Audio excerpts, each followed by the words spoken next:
out. Everyone has your marriage handbook? Excellent.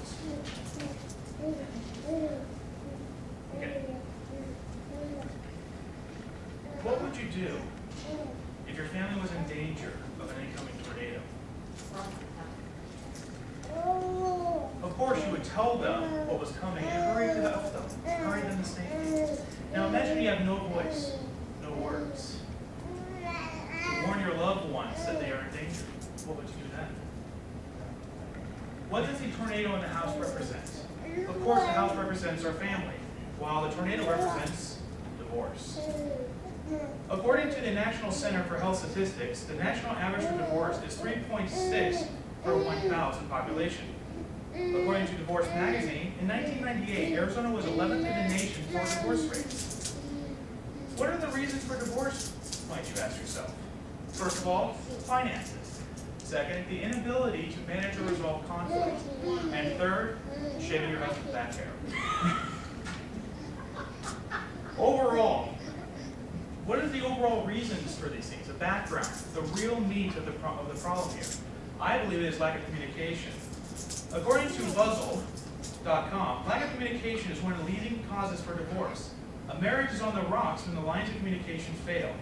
You cannot have an effective relationship if either one of you won't discuss your feelings, can't talk about your mutual personal issues, will keep your resentment simmering under wraps, and expect your partner to guess what the whole problem is about. So what is the point of this presentation? By developing communication tools and strategies with your partner, you can create a stronger unit that would be better able to weather difficulties and challenges, like I said, tornado. I believe that there are 3 steps for a better communication. First, making the effort. Second, establishing rules of engagement between you and your loved ones. And third, practice. In terms of making the effort, one of the things you have to realize is before you even talk to your loved one, you have to understand what are some various pitfalls you may have. There are ones like pride, self-consciousness, fear, emotional baggage, and lack of awareness.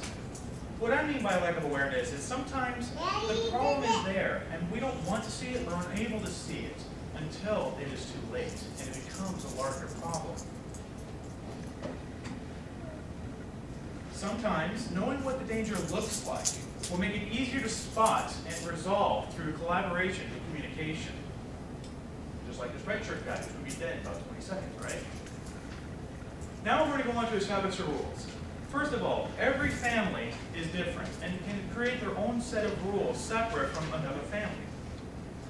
I believe that with every communication you should have with your spouse, you should establish 6 rules of engagement.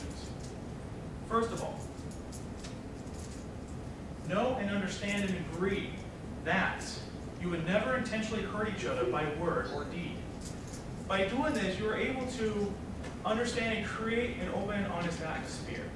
That you'll be able to talk to your spouse and understand that they're not there to hurt you, they're there because they love you, that they want to work with you on various issues. Second, don't take offense. Just because your spouse says something stupid, like I have done many occasions, understand that sometimes we don't really have an edit or a filter. And that's one thing we gotta realize is sometimes you just gotta understand that people make mistakes. We're human, that's why we're put on this earth, to populate it and make mistakes, right? Another very important issue is to discuss taboos with you and your loved one. Sometimes there's various issues as in a person's background. And it'll be important to understand what are forbidden topics and what are topics that require sensitivity to approach. Express gratitude. Please understand that when your spouse does something, they like to hear they did a good job. If they take out the garbage or they clean up the cat poop, it's important to let them know how important they are in your life. Help each other out. Help each other out when one comes to you with a problem or a situation. Collaborate to find that solution. And finally, listen. Unfortunately today, listening has become a known problem throughout the known world. People have been diagnosed with ADHD and various other emotional disabilities. And it is also important to realize that if you work on your listening skills and your partner works on your communication skills, it'll be better for cohesion and collaboration later on. Practice, rinse, and repeat. Keep what works and develop new communication methods as you proceed throughout your practices. Second, develop new methods and start small in terms of time frame. Just a couple minutes each day, and you're able to kind of build and develop and work on it more and more until eventually you guys will not be able to have that much of an issue when it comes to various conflicts later on. And third, avoid love busters. Love busters, in the book Love Busters, Dr. Willard Harley refers to these love busters of making selfish demands, being dishonest, and judging your mate unfairly. And they are a major cause of concern for couples. When love busters take place, relationships will fail. Strong families manage such love busters and don't allow them to destroy all the good that they accomplish in their homes.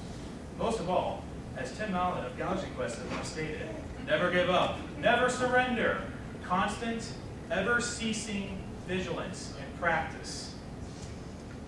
So what's the result of improved communication? First of all, there will be less arguments. There will be more collaboration on chores, and there will be a happier home for you and your children. Note that I said that there will be less arguments. It does not actually get rid of all your arguments whatsoever. There will always be some kind of conflict that arises in your house. But as you develop these communication skills, you'll be able to lessen the intensity of said issues. So what do I want you to do tonight? First of all, I've given you all a marriage handbook. This was created by the state of Arizona because they wanted to reduce the divorce rate in their state because it was too costly. It was enacted into law in the year 2000.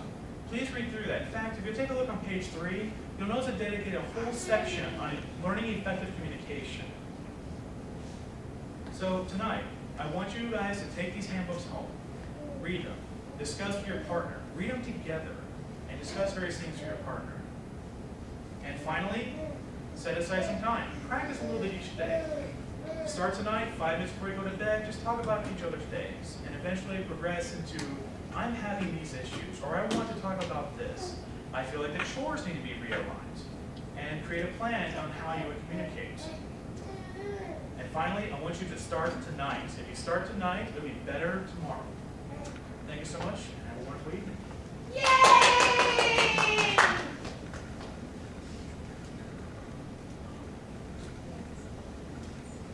I'll let you take care of that one.